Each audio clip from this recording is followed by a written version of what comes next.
ASITEJ steht für Association Internationale du Théâtre de l'Enfance et la Jeunesse.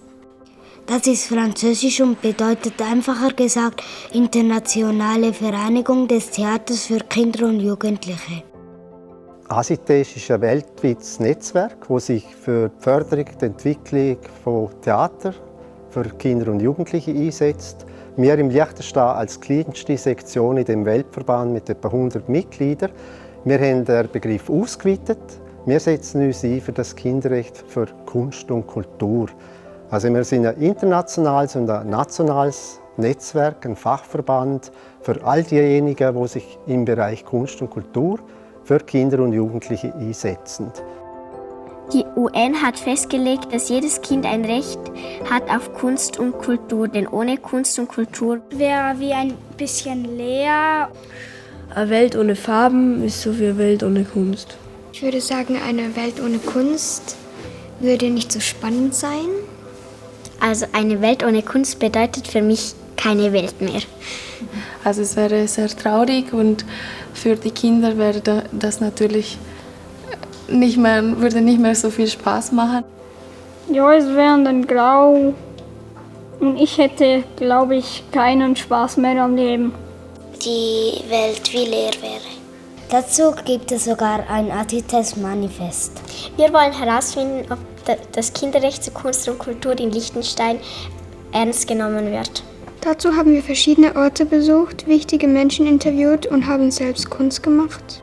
Das ASITEJ-Manifest richtet sich an alle BürgerInnen, die Regierung, PolitikerInnen, Ministerinnen, die Gemeinden, Stiftungen, die Medien, Kulturorte, Kulturschaffende und Schulen. Von denen wollen wir natürlich zuerst wissen: Wieso ist Kunst und Kultur wichtig für Kinder? Wenn Kinder mit Kunst und Kultur in Kontakt kommen, dann lernen sie viel, dann erfahren sie viele neue Dinge, die sie so normalerweise in der Schule gar nicht so hören. Und mit Kunst und Kultur können sie neue Welten entdecken. Da lernen sie tanzen, da lernen sie musizieren, da lernen sie ein Theaterstück zu erarbeiten, da lernen sie, wie man ein Bild schön malt. Und das unter der Anleitung von einem echten, richtigen, ausgebildeten Künstler. Der macht es hauptberuflich. Und so können auch schon Kinder und junge Menschen eine Art von Kreativität entwickeln, die ihnen nachher hilft, ihre Persönlichkeit zu entfalten und nachher auch vielleicht sogar besser in der Schule zu werden. Kunst und Kultur heisst Kreativität. Sich mit etwas befassen, anfangen abstrahieren können. Und das sind ganz wichtige Prozesse, wo man in jungem Alter eben da schon Kontakt knüpfen kann mit Kunst und Kultur. Und das hat für mich eine Strahlkraft in Werdegang. Es ist schon erwiesenermaßen so, dass es auf die Entwicklung von Kindern und Jugendlichen eine entscheidende Bedeutung hat, dass das wichtig ist, diese Komponente. Es hat für mich auch immer eine soziale Komponente. Kunst und Kultur findet für mich immer in einem Austausch statt. Und das kann also Kinder und Jugendliche schon im sehr jungen Alter erlernen. Und so eben nicht nur das Angehen ums Eck denken, also die Kreativität fördern, sondern auch eine wichtige Lebensschule im Sozialbereich mit sich nehmen. Das ist das. Und was ein längere wichtiger ist, halt auch schon für Kinder und Jugendliche, es ist ein idealer Ausgleich. Also wenn Kinder und Jugendliche Kunst und Kultur erleben, und zwar im Idealfall von Anfang an, dann fördert es ihre Sinn, ihre Gestaltungsfähigkeit. Es ist eigentlich ein total gutes Instrument für eine gesunde Entwicklung. Sie lernen dort ganz viel dabei, sie können sich ausprobieren in diversen Künsten. Wichtig ist aber auch, dass sie ganz professionelle, hochstehende Kunsterlebnisse wahrnehmen können. Das ist ja das im Manifest, wo sie selber ausprobieren, Erfahrungen sammeln, aber auch tolle Kunst erleben zu dürfen. Also ich glaube, Kunst und Kultur generell ist eine Form von Ausdruck und damit auch eine Möglichkeit und einen anderen Zugang, wo gerade Kinder sehr, sehr einfach damit umgehen. Wenn man ihnen den Weg eröffnet, tut sich dort eine riesige Welt für sie offen, wo sie sehr einfach einen Zugang finden. Ihnen liegt Kreativität, Staunen, Neues entdecken, Neues ausprobieren so nach. Und von dem her denke ich, ist ganz ein wichtiger und zentraler Bestandteil, der mit in die Bildung, mit ins Lernen hineingehört. Kinder bringen wichtige Qualitäten mit in diese Welt. Qualitäten, die unsere Gesellschaft weiterbringen. Offenheit, Unvoreingenommenheit, Fantasie, Neugier, Gestaltungsfreude.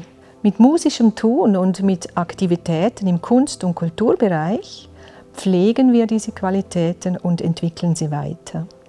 Wir pflegen so auch den Schatz der Kreativität, der in uns allen angelegt ist. Und das trägt sehr zur Lebenszufriedenheit bei.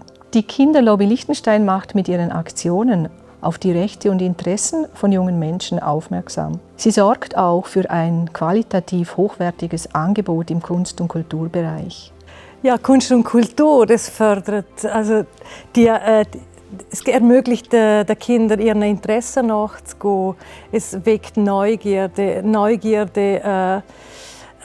ausleben und sich mit Themen zu beschäftigen, ja, wo man sich kann einfach mit Muße den verschiedenen Themen widmen. Und Kunst und Kultur dort ermöglicht die eigenen Fähigkeiten zu entdecken und stärkt durch das dann auch Selbstbewusstsein und das Vertrauen in sich selber. Und es ermöglicht Kinder und Jugendliche, sich als selbstwirksam zu erleben und merken, oh, das kann ich und das ist etwas sehr, sehr Wichtiges. Eine spielerische und künstlerische Auseinandersetzung mit sich und der Welt kann dazu beitragen, eigene Stärken zu erkennen und eine eigene Haltung zu entwickeln. Dies zum Beispiel durch die Betrachtung aus neuen Blickwinkeln, Teamwork, Fantasie, Ausdauer, Querdenkerei und Experimentierfreude. Sich selbst als lernfähig, erfinderisch und wirksam zu erleben, fördert den Mut, sich neuen Herausforderungen zu stellen und stärkt das Vertrauen in die eigenen Möglichkeiten und kreative Kompetenzen zu nutzen. Ja, Kunst und Kultur ist für Kinder sehr wichtig. Ich denke, es ist Unterhaltung für Kinder. Aber auch wenn sie Kunst und Kultur selber ausüben, kann unterschätzte Talente oder versteckte Fähigkeiten da vielleicht hervorgerufen werden. Und das gibt natürlich den Kindern auch Selbstvertrauen. Und gerade auch, wenn die Kinder das selber ausüben, sei es eine Theatervorführung, sei es ein Film oder eine Ausstellung, wenn sie das mal realisieren im Kindesalter, dann hebt das wirklich bis ins Erwachsenenalter hebt das an. Ich glaube, es ist ganz wichtig, dass sie einerseits die Möglichkeit haben, auch Kunstausstellungen zu besuchen, aber andererseits natürlich selber künstlerisch tätig zu sein. Und Kinder sind in der Regel sehr, sehr kreativ und das fasziniert mich immer wieder und künstlerisch sehr gern tätig und bringen auch einiges her, was man sich fast nicht vorstellen kann. Also ich bewundere das immer wieder. Kinder sind ja in der Entwicklung, Kinder sind im Werden. Sie sind schon sehr stark Persönlichkeiten, wie sie sind, aber sie sind natürlich auch in der Entwicklung und im Werden und auch die Hirne von Kindern sind natürlich in der Entwicklung. Und gerade Musik, Zeichnen, überhaupt spielen, malen, gestalten, töpfern, allein das Spielen ist für Kinder unheimlich wichtig. Es bildet Persönlichkeit, es bildet Strukturen, es bildet Hirn. Und ein Kind, das Musikunterricht hat, ein Kind, das zeichnet, ein Kind, das Geschichten erfinden kann, ein Kind, das einen Theaterkurs macht, lernt so viele Sachen nebenher, die dann später im Leben wichtig sind.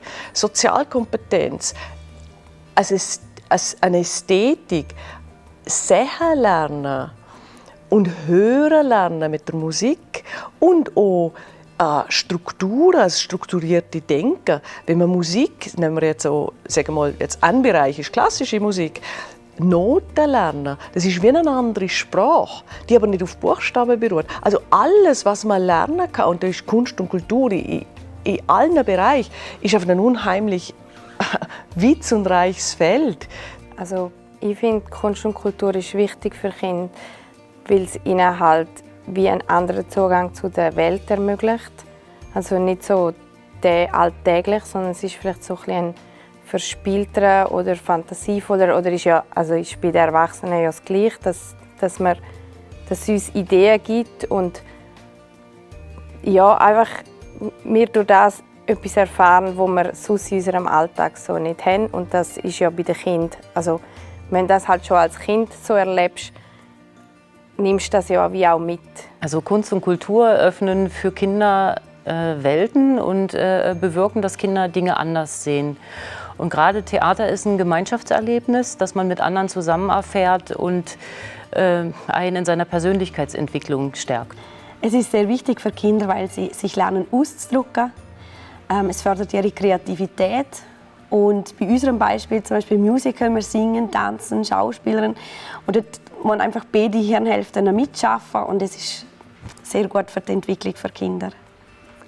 Ich gehe davon aus, dass Kinder dort leben und aufwachsen, wo sie Kunst und Kultur geniessen können, geniessen dürfen. Und das ist in dem Sinne auch sehr eine enge Verwurzelung zu der Kultur, zu der eigenen Kultur. Und darum ist es ein wichtiges Element beim Aufwachsen, beim Grosswerden, beim Erleben. Wir wissen alle, dass Kunst und Kultur einerseits die Kreativität, die Fantasie fördert. Meines Erachtens kommt dazu, dass im gestalterischen Prozess ganz viele Entscheidungen getroffen werden müssen. Es gibt kein richtig oder falsch, ich kann da gehen, ich kann dort in diesen Weg oder welchen auch immer einschlagen. Und das fördert schließlich meine Flexibilität, meine Persönlichkeitsentwicklung, die letztlich auch eine soziale Kompetenz, die mir auf dem Lebensweg vielleicht dann sehr dienlich sein kann. In unserer Gruppe hatten wir alle etwas gemeinsam. Wir alle lieben es zu malen und auch zeichnen. Und ich male auch selber gerne. Also ich male auch sehr gerne. Ich zeichne gerne. Ja, also ich male auch sehr gerne. In der Gemeinde Schaan gibt es ein großes Gemeindezentrum mit einer Werkstatt, einem Tanzsaal und einem Atelier, in dem wir uns einen ganzen Tag künstlerisch austoben durften.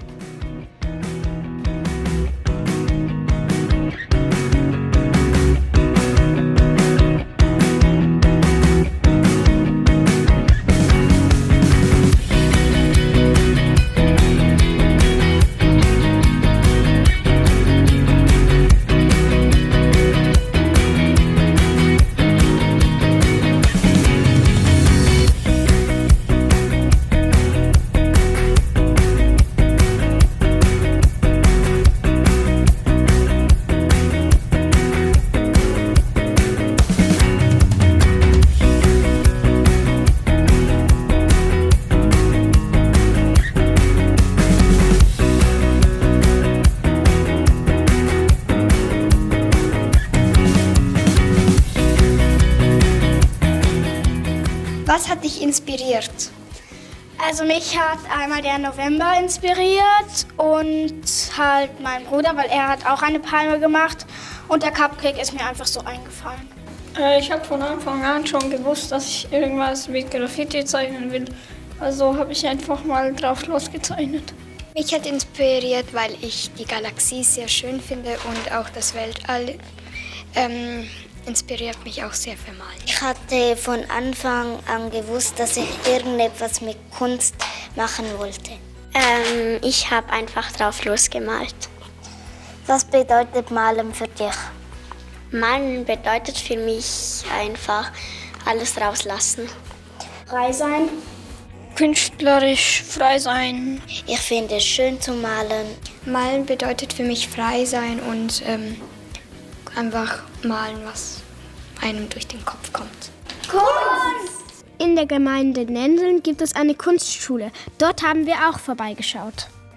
Ja, die Kunstschule, die im kommenden Jahr ihr 30-jähriges Jubiläum feiert, die hat eigentlich von Anbeginn an ein Unterrichtsprogramm, so ein Freizeitprogramm. Also ab 2 Jahren gibt es eine Art Früherziehung, wo man mit Händen und Füßen und mit Farben und Materialien malt, spielt, bastelt, zeichnet und kreiert. Dann geht das eigentlich über alle Altersstufen Wir haben Angebote für Jugendliche selbstverständlich, sehr fokussierte, eine Atelierklasse beispielsweise oder eben auch Workshop-artige, die aber viel mehr prozessorientiert sind als produktorientiert. Der gestalterische Vorkurs, das ist ein intensives Jahr, wo man sich vertieft mit den Grundlagen der Gestaltung auseinandersetzt. Also einerseits gestalterisches Handwerk, tägliche Auseinandersetzung mit Kopf, Herz und Hand. Andererseits sind es auch sehr viele soziale Prozesse, Kompetenzen, die hier angeeignet werden.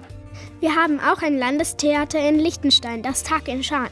Auch dort haben wir vorbeigeschaut, was es alles so zu bieten hat. Also das TAG bietet Stücke verschiedenster Genres, Musiktheater, Inszenierung, Schauspielproduktion, Objektfigurentheater, Tanz, Performance, also das ist die ganze Bandbreite für Kinder ab 2 bis 15.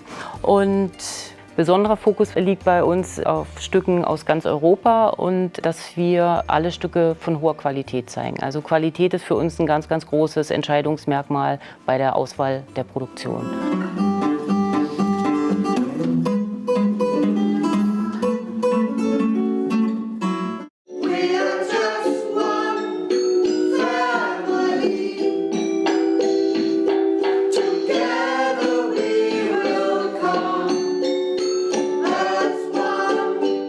Warum findet ihr es wichtig, dass auch Kinder ein Recht auf Kunst und Kultur haben? Ja, also zuallererst, weil Kinder genauso ein Teil der Gesellschaft sind wie Erwachsene und deshalb für mich per se auch das Recht auf Kunst und Kultur haben. Das ist schon mal der erste Grund. Und für mich persönlich, ich finde es am wichtigsten für Kinder und Jugendliche zu spielen, weil ich da die Chance sehe, dass man da wie noch was bewirken kann. Weil es wichtig ist, zu lachen, zu weinen, zu fühlen und immer wieder neu die Fantasie anzuregen und vor allem die Fantasie nie zu verlieren. Das ist etwas ganz Wichtiges im Leben und nicht nur für Kinder, für alle. Ja. Ich habe mich so wohl gefühlt mit Martin. Aber danach Dinge zu tun, die niemand mit einem gesunden Verstand tun würde. Frage aller Fragen. Wieso wir es nicht gemacht haben? Leichter gesagt als gemacht. Wäre es ja so einfach, würden ja alle damit aufhören. Aber es gibt welche, die damit aufhören. Wow. Ich kann mich eigentlich sehr kreativ im Theater entfalten. Also ich kann mich selber einbringen, aber schlüpfe gleichzeitig in eine Rolle und das gefällt mir sehr. Ich denke, wir konnten jetzt mal etwas Interkulturelles auch mal mitbringen. Also obwohl unser Spiel auf Deutsch ist, aber auch mit den Namen, mit deutschen Namen, konnten wir auch mal zeigen, dass wir mit unserem Kulturverein auch hier in Tag Liechtenstein was vorführen können, hauptsächlich auch zum Beispiel für die Jugendlichen. Dieses falsche Glück weiter auszuleben, war ich auf einmal in dieser Szene. Der Schmerz in mir wurde nie weniger. Stattdessen wurde der Schmerz in mir zu meinem Hass. Hier, Kinder, mein Teddy in meinem Gepäck. Oh Mann.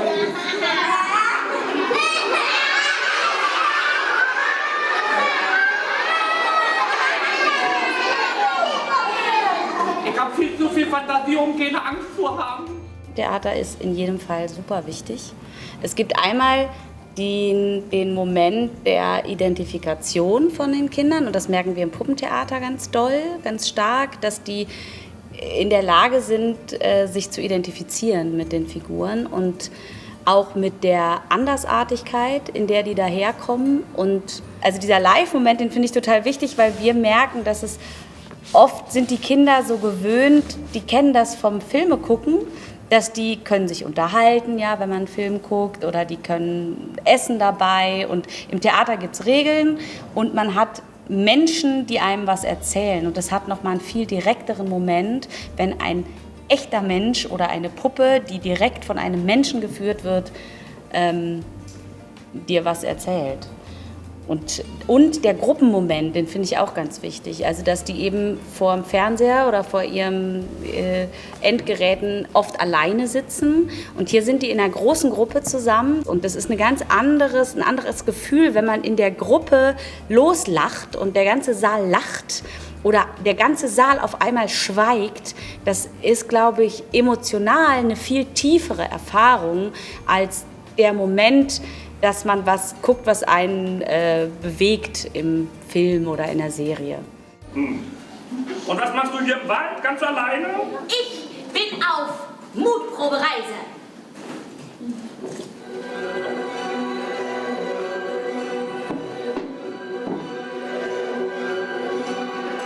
Es ist so witzig, dass man das fragt. Keiner würde sagen, warum haben Kinder Recht auf Sport? Warum haben sie ein Recht auf Bildung? Warum haben sie ein Recht auf Bücher oder ein Recht auf Kleidung? Und Kunst und Kultur ist ein Menschenrecht. Und Menschen haben sich schon immer das Bedürfnis gehabt, Geschichten zu erzählen. Immer schon. Und ich glaube, Kultur und Theater gibt Identität. Es kann einem eine Antwort geben auf etwas oder es kann einem eine Frage machen, es kann einem einen Erkennungseffekt geben, sagen, ich bin nicht die Einzige, es geht anderen genauso. Und die Geschichten, die heute erzählt werden, die gehören zu unserer Gesellschaft und das ist für Kinder genauso wichtig wie für Erwachsene.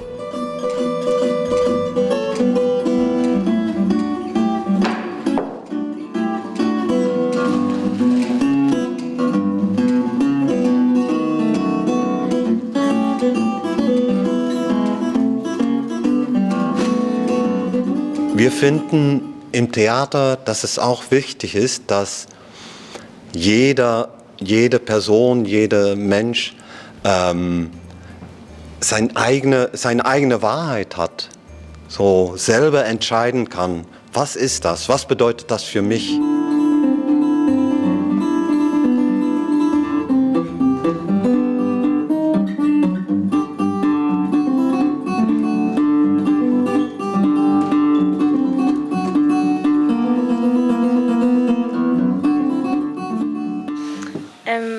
Also glauben Sie, dass es irgendwie in den letzten Jahren ein paar Veränderungen gab?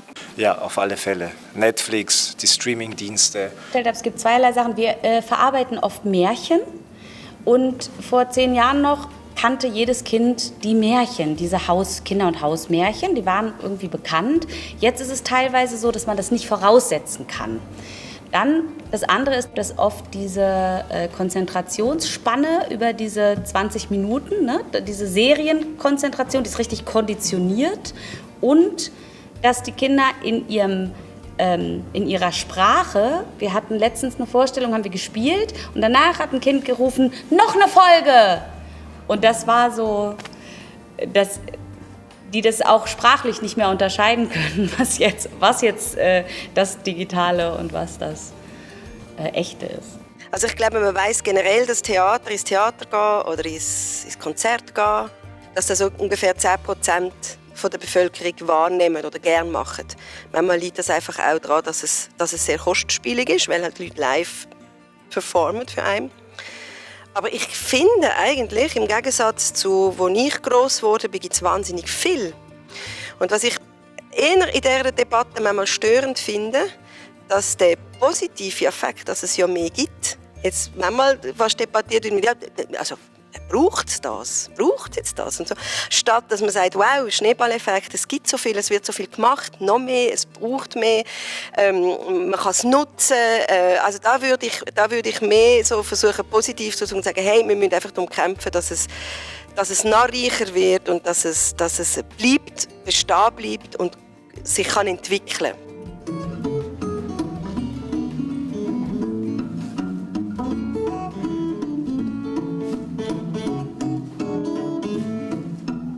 Ich hätte einen Appell an die Fördergelder geben. Ich schaue jetzt in die Kamera. Ich habe einen Appell an die jetzt junge Schauspielerinnen und junge Schauspieler und Theaterschaffende sind. Kinder und Jugendliche haben das Recht auf Profis, die geiles Zeug für sie machen. Bitte die Fördergelder und so weiter berücksichtigt auch bitte das Kinder- und Jugendtheater. Das ist ein Agavendicksack. Der mag ich nicht. Der Tier hat aber ein schöner rosa Kleid an. Uns Kinder hat es stark interessiert, wer denn ganz oben die Entscheidungen in Liechtenstein trifft, wenn es um Kunst und Kultur geht. Da haben wir uns auf den Weg zum Regierungsgebäude und zum Landtag gemacht und den Kulturminister und Politiker gefragt, was sie dafür tun, damit wir Kinder genug Kunst- und Kulturangebote in Liechtenstein bekommen.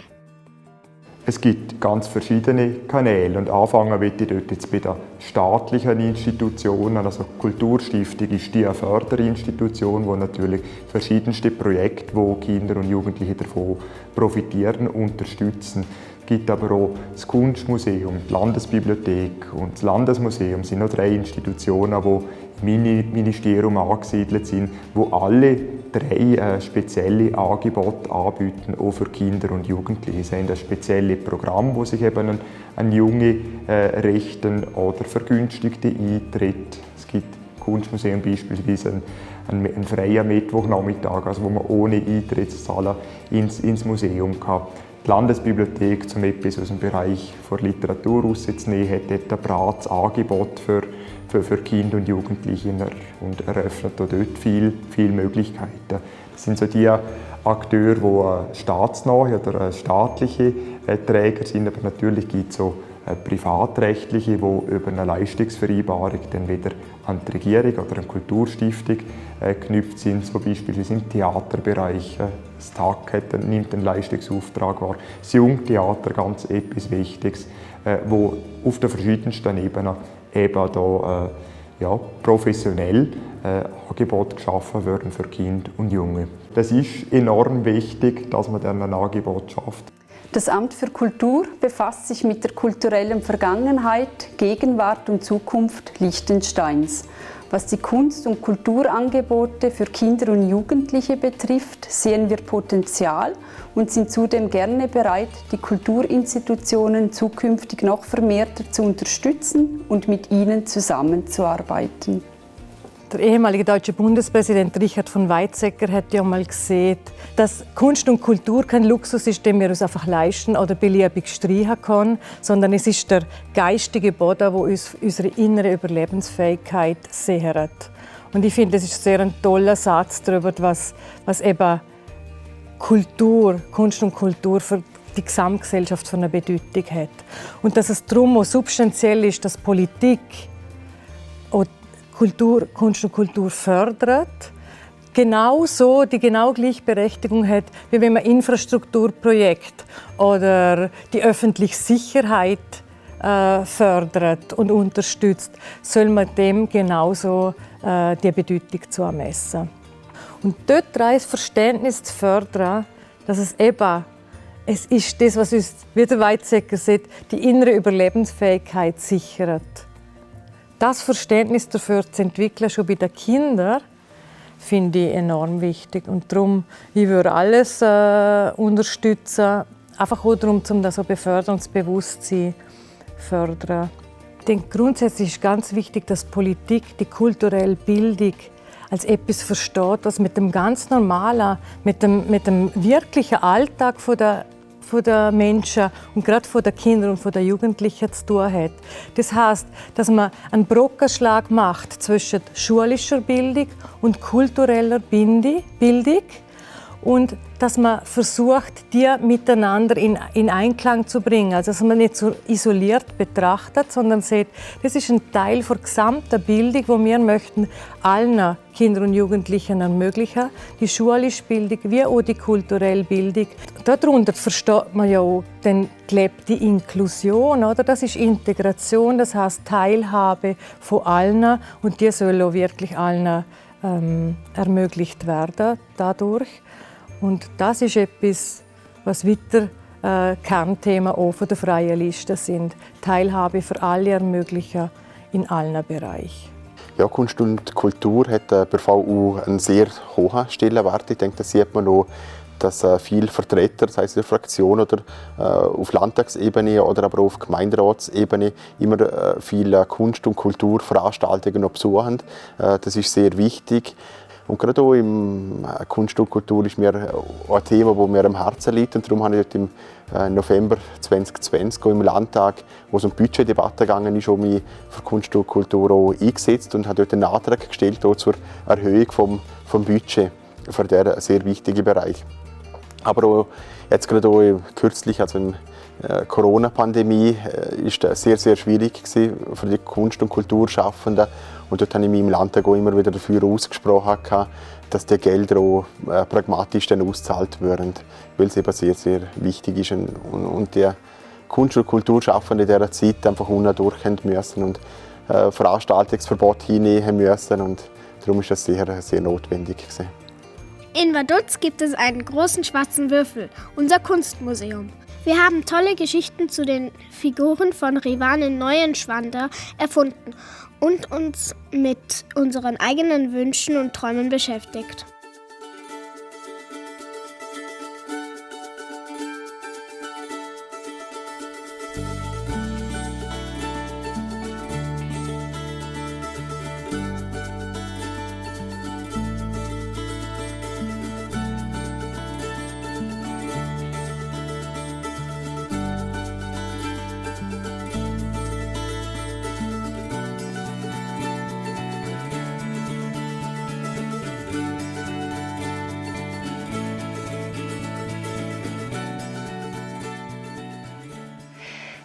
Ich mache Erwachsenenführungen, Kinderführungen, Familienatelier.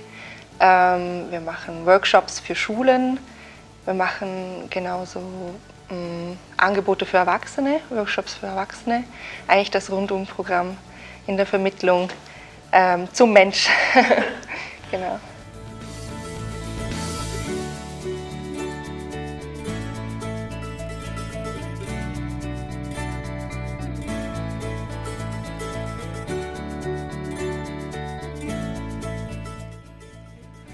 Also wir Vermittlerinnen haben ja im Museum neben den Leuten, die sonst in den Sälen auch aufpassen, dass nichts passiert, den meisten Kontakt mit den Menschen. Also wir stehen ganz eng im Dialog mit Menschen, Kindern, Erwachsenen, also Gruppen aller Art. Und die Perspektive ins Museum auch wieder reinzubringen, finde ich total wichtig.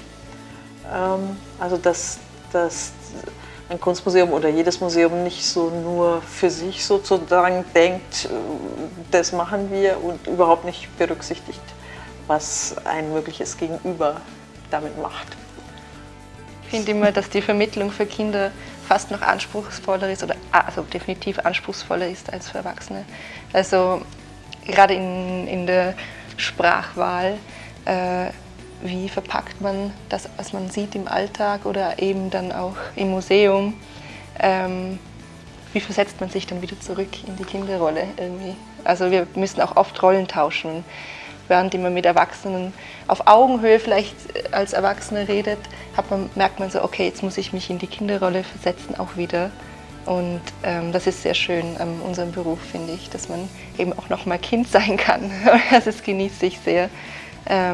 Auch den Austausch mit Kindern, und das ist so wichtig, dass man da auch versteht, wie man das macht.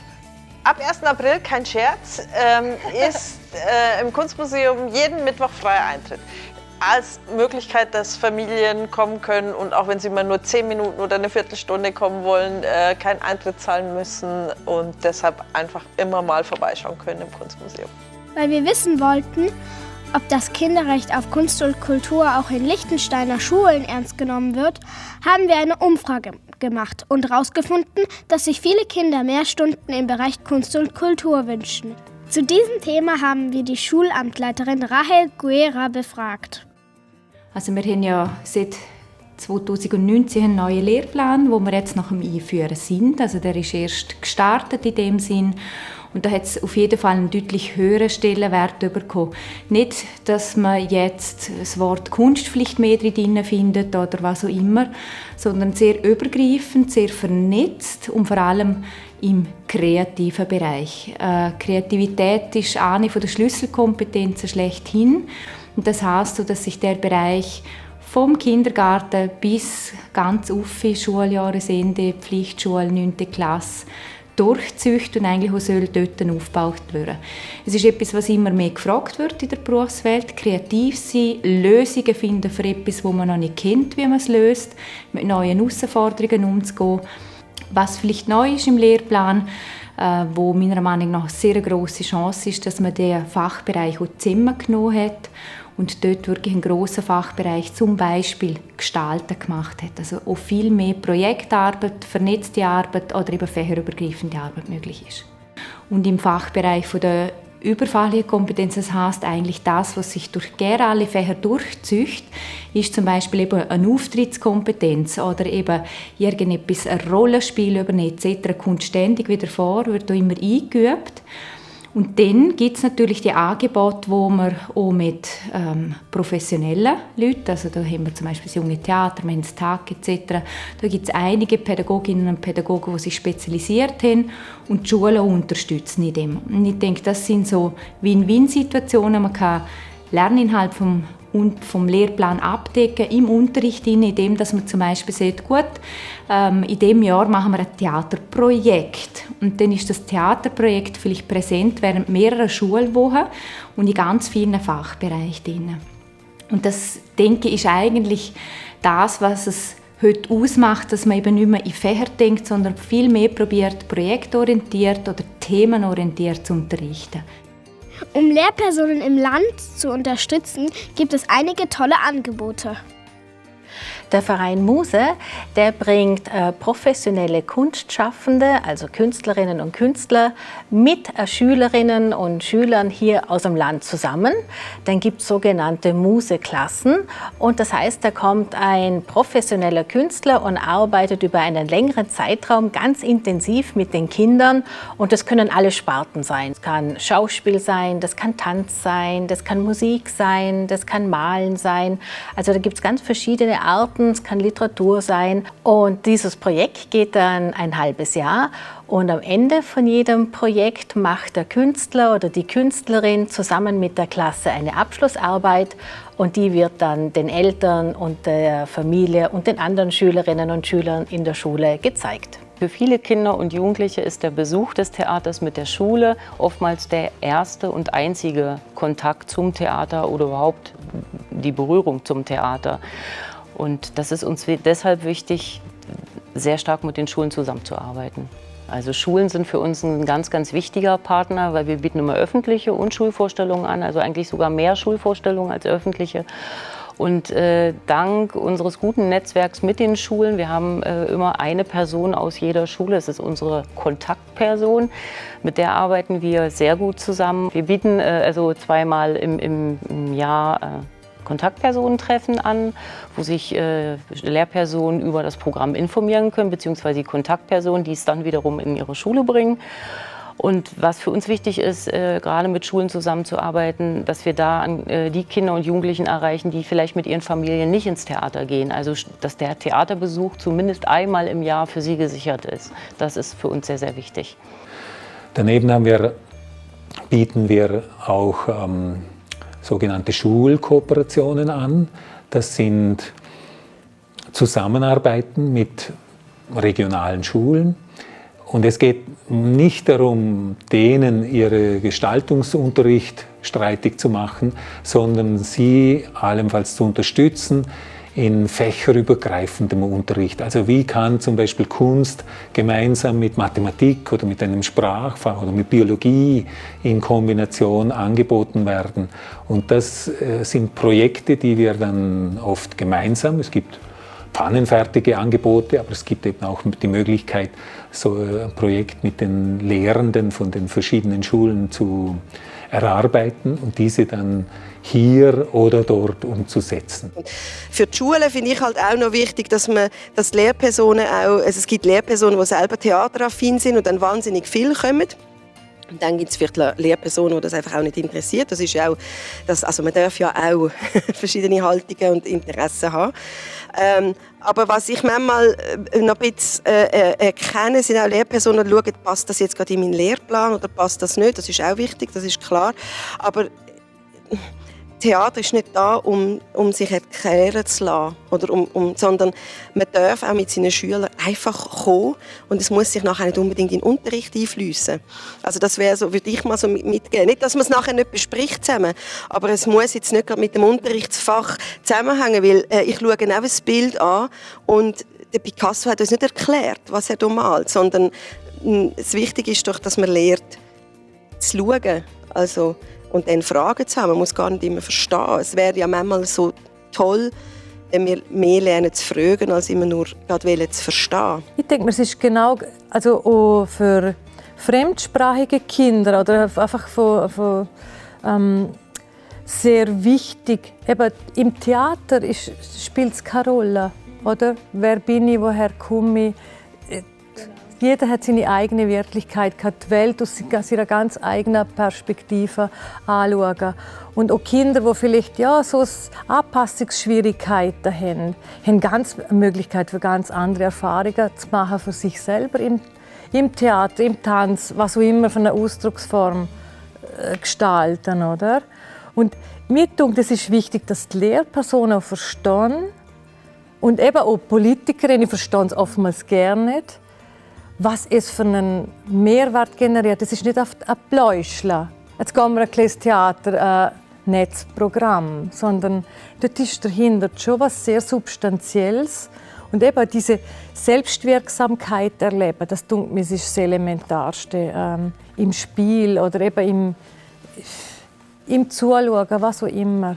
Nicht nur im Kunstmuseum durften wir uns Geschichten ausdenken. Im Jungen Literaturhaus gibt es regelmäßig einen Schreib-Mittwochnachmittag. Den haben wir auch besucht und haben eigene spannende Geschichten geschrieben.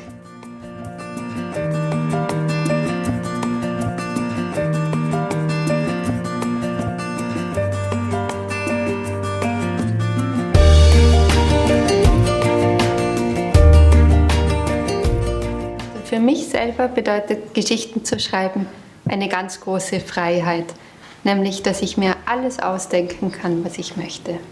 Also mir ist ganz wichtig, dass Kinder hier im Jungen Literaturhaus, ist es wurscht, ob sie grammatikalisch richtig schreiben, ob die Rechtschreibung stimmt, sondern dass sie einfach ganz fantasievoll und lustvoll schreiben dürfen.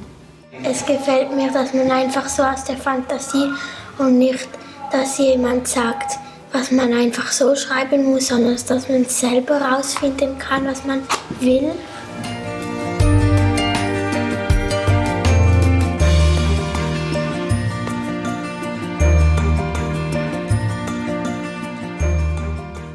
Einerseits haben wir etwas, wirklich, wo es um die Vermittlung geht von Kino und Film. Und das ist die Zauberlaterne. Das gibt es jetzt mittlerweile schon 8 oder 9 Jahre bei uns.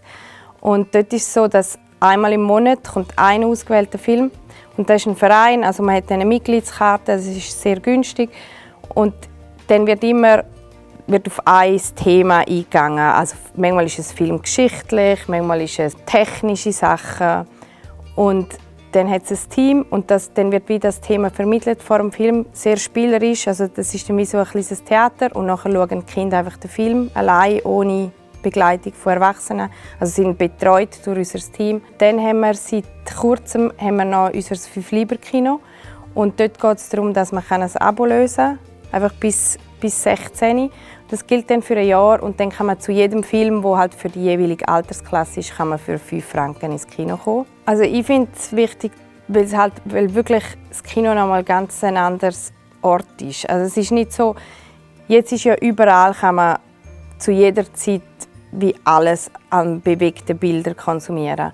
Und im Kino hast du halt das noch. Also du kommst rein und es wird dunkel und dann hast du einfach den Fokus auf 1,5 Stunden Film und nachher wird es wieder hell und gehst raus und es ist wirklich so ein abgeschlossenes Erlebnis. Ich habe schon das Gefühl, dass es wichtig ist, um das noch weiterzugeben. Also, dass man das wie nicht verlernt. Und jetzt gerade in der Zauberlaterne lernen sie natürlich auch dann das, was sie gesehen haben, wie so ein bisschen reflektieren oder einordnen. Und das ist sicher eine gute Eigenschaft, wenn man das mal ein bisschen gelernt hat, so in unserer medienüberfluteten Welt. Unsere Recherche Unsere Erlebnisse und die Umfrage haben gezeigt, dass es in Liechtenstein ein breites Angebot im Bereich Kunst und Kultur für Kinder gibt. Die Frage ist nur, wer entscheidet, ob diese tollen Angebote auch wahrgenommen werden. Es liegt ja meistens bei den Erwachsenen, den Eltern und Lehrpersonen, die darüber entscheiden, ob wir Kunst und Kultur erleben dürfen. Und natürlich braucht es auch Unterstützung dafür, gerade für Familien, die nicht so viel Geld haben. Sie sollten nicht ausgeschlossen werden. Wir finden, dass es sich auf jeden Fall lohnt und bereichernd ist für alle Menschen. Kunst und Kultur sind einfach wichtig und gehören zum Leben wie Essen und Trinken und Schlafen. Alles klar? Ich wünsche mir für Liechtenstein, dass die Kunst und Kultur nicht ein Luxus ist, sondern ganz selbstverständlich. Dass es einfach von der Politik, von der Gesellschaft, von allen Entscheidungsträgerinnen gedreht wird und auch richtig honoriert und finanziert wird. Mein Wunsch für die Zukunft ist, dass es mehr Kunst und Kultur auf der Welt gibt. Ja, für die Zukunft im Bereich von Kunst und Kultur für Kinder wünsche ich mir, dass Kinder einen Zugang haben zur Kunst und Kultur, dass sie das ausleben können, ihre Fantasie, wie auch gesagt vorher, vielleicht versteckte Talente, die sie haben, oder unterschätzte Talente, dass die hervorgerufen werden können. Ja, und dass sie da einfach glücklich Kunst und Kultur wahrnehmen können und später vielleicht auch in diesem Bereich auch tätig sein können. Das wünsche ich mir für Kinder. Also ich wünsche mir, dass Kunst und Kultur, egal in welcher Sparte oder in welchem Medium, offen ist für alle Kinder.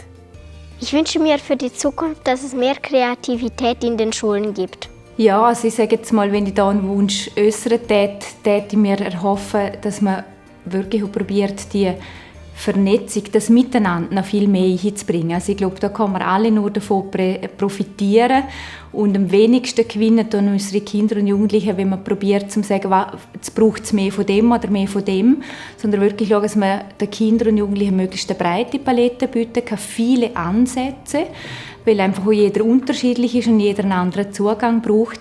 Und wenn wir es schaffen, da viel projektorientierter, vernetzter zu arbeiten, auch Multiprofessionalität in der Schule leben und mit den Kindern da eintauchen, ich glaube, dann kann viel passieren. Es kann zum Beispiel auch sein, dass man mit der Digitalität einsteigt, weil das etwas ist, was sie verstehen, was sie fasziniert und probiert dann in der Digitalität eben zum Beispiel genau in den Kunstbereich oder in den Kulturbereich zu gehen.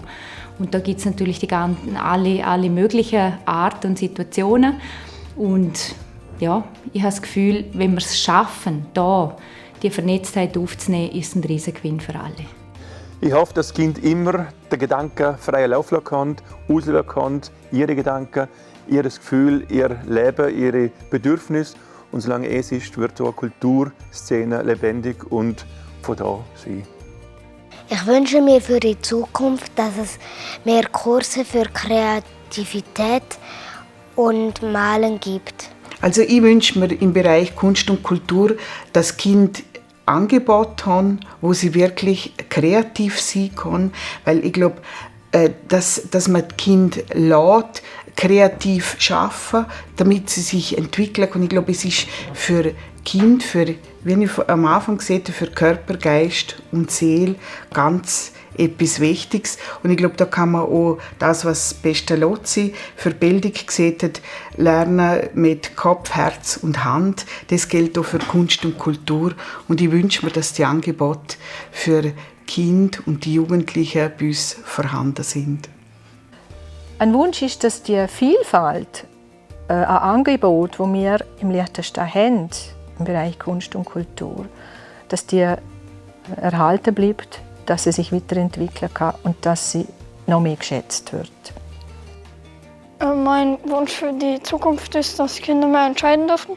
Und ich wünsche mir, dass eben junge Menschen diese Vielfalt der Ausdrucksmöglichkeiten, sei das jetzt Musik, Tanz, Sprache, Gestaltung, Kunst, dass sie hier die Wichtigkeit, die Bedeutung dieser Ausdrucksformen erfahren lernen können durch Tatsächliches, nicht Virtuelles, durch tatsächliches Tun. Ich wünsche mir für die Zukunft, dass wir allgemein mehr über Kultur und Kunst redet, auch in der Schule und auch mehr Ausstellungen gibt. Also ich würde mir fürs Land Liechtenstein wünschen, dass der Theaterbesuch mit der Schulklasse mindestens einmal, im besten Falle 2 oder 3 Mal vom Land unterstützt wird und verpflichtend wird.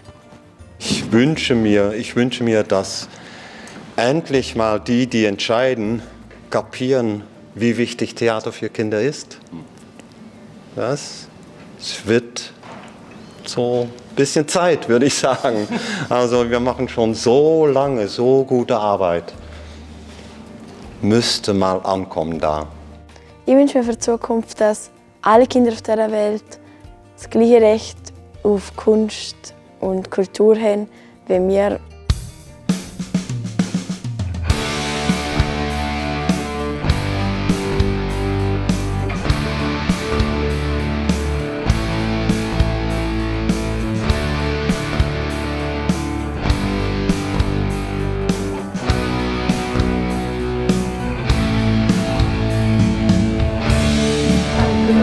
Standing there alone on the roofs that we once heard home.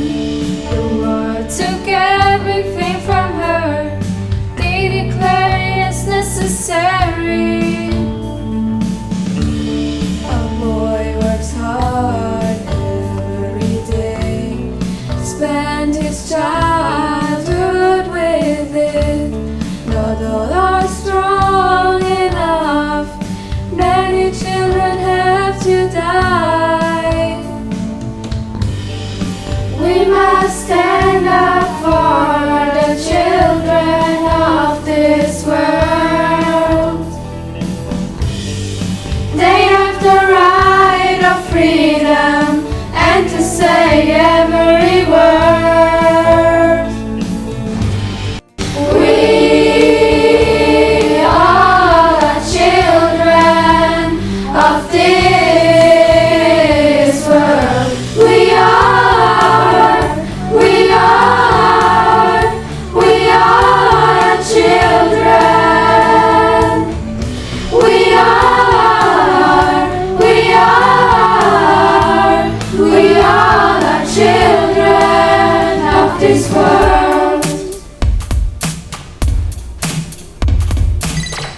We all have our destiny, we all have our fate. Some will live in harmony, some must face hate.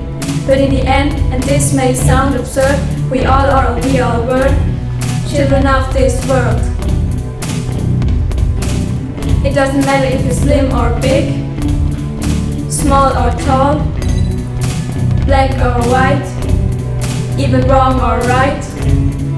You might look different, you might feel discontent, you might not fit into the frame, but deep inside we are all the same.